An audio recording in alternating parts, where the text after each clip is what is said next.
ನಮ್ಮ ದೇಹದಲ್ಲಿ ಹಾರ್ಮೋನ್ಸ್ ಅನ್ನೋದು ನಾವು ಆರೋಗ್ಯವಾಗಿದ್ದಾಗ ಮಾತ್ರ ಸರಿಯಾದ ಸ್ವಾಭಾವಿಕ ರೀತಿಯಲ್ಲಿ ರೂಪುಗೊಳ್ಳುತ್ತೆ, ಚೆನ್ನಾಗಿ ಕೆಲಸ ಮಾಡುತ್ತೆ. ನಾವು ಈ ಜಂಕ್ ಫುಡ್ ತಿನ್ನೋದು ಮತ್ತು ಸರಿ ನಿದ್ದೆ ಮಾಡದೇ ಇರೋದು ಮತ್ತು ಸ್ಟ್ರೆಸ್ ತಗೊಳ್ಳೋದು ಇದೆಲ್ಲದರಿಂದ ಏನಾಗುತ್ತೆ, ನಮ್ಮ ಹಾರ್ಮೋನ್ ಇಂಬ್ಯಾಲೆನ್ಸ್ ಆಗಿ ಇದರಿಂದ ಎಷ್ಟೊಂದು ಹೆಲ್ತ್ ಪ್ರಾಬ್ಲಮ್ಸ್ ಬರುತ್ತೆ. ಹಾಗಾಗಿ ನಮ್ಮ ಥೈರಾಯ್ಡ್ ಲೆವೆಲ್ಸ್ ಇರ್ಬೋದು, ಇರ್ರೆಗ್ಯುಲರ್ ಪೀರಿಯಡ್ಸ್ ಆಗಿರ್ಬೋದು, ಹೈ ಕೊಲೆಸ್ಟ್ರಾಲ್ ಆಗಿರ್ಬೋದು, ಇದೆಲ್ಲ ವೆಯ್ಟ್ ಗೇನ್ ಅಥವಾ ಒಂದು ಸಲ ವೆಯ್ಟ್ ಗೇನ್ ಆದಮೇಲೆ ವೆಯ್ಟ್ ಲಾಸ್ ಮಾಡೋಕ್ಕೆ ಕಷ್ಟ ಇರೋದು, ಇದೆಲ್ಲ ಹಾರ್ಮೋನ್ ಇಂಬ್ಯಾಲೆನ್ಸಿಂದ ಆಗುತ್ತೆ. ಹಾಗಾಗಿ ನಾವು ಡಯಟಿಷಿಯನ್ಸು ಯಾವಾಗಲೂ ಹೇಳೋದೇನಂತಂದರೆ ಬ್ಯಾಲೆನ್ಸ್ಡ್ ಮೀಲ್ ಅಂದರೆ ಸೊಪ್ಪು, ತರಕಾರಿ, ಹಣ್ಣು ಇದರಲ್ಲೆಲ್ಲ ಫೈಬರ್ ಮತ್ತು ವೈಟಮಿನ್ಸ್ ಇರುತ್ತೆ. ಈ ಊಟಗಳನ್ನ ಪ್ರತಿದಿನ ಇನ್ಕ್ಲೂಡ್ ಮಾಡ್ಕೊಳ್ಳಿ.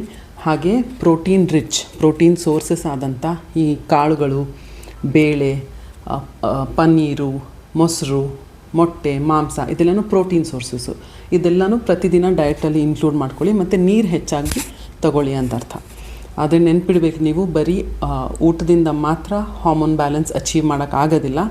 ಜೊತೆಗೆ ನಮ್ಮ ಜೀವನ ಶೈಲಿ ಅಂದರೆ ನಮ್ಮ ನಿದ್ದೆಯ ಪ್ಯಾಟರ್ನ್, ವೆಯ್ಟ್ ಮ್ಯಾನೇಜ್ಮೆಂಟ್ ಮಾಡೋದು, ಹಾಗೆಯೇ ಸ್ಟ್ರೆಸ್ ಮ್ಯಾನೇಜ್ಮೆಂಟ್ ಮಾಡಬೇಕು, ಮೆಡಿಟೇಟು, ಎಕ್ಸಸೈಸು ಇದೆಲ್ಲ ಮಾಡಿ ಜೊತೆಗೆ ಆಹಾರನೂ ಕಂಟ್ರೋಲ್ ಆಗಿದ್ದರೆ ನಾವು ಸಂಪೂರ್ಣವಾಗಿ ಆರೋಗ್ಯವಾಗಿ ಇರೋಕ್ಕೆ ಸಾಧ್ಯ.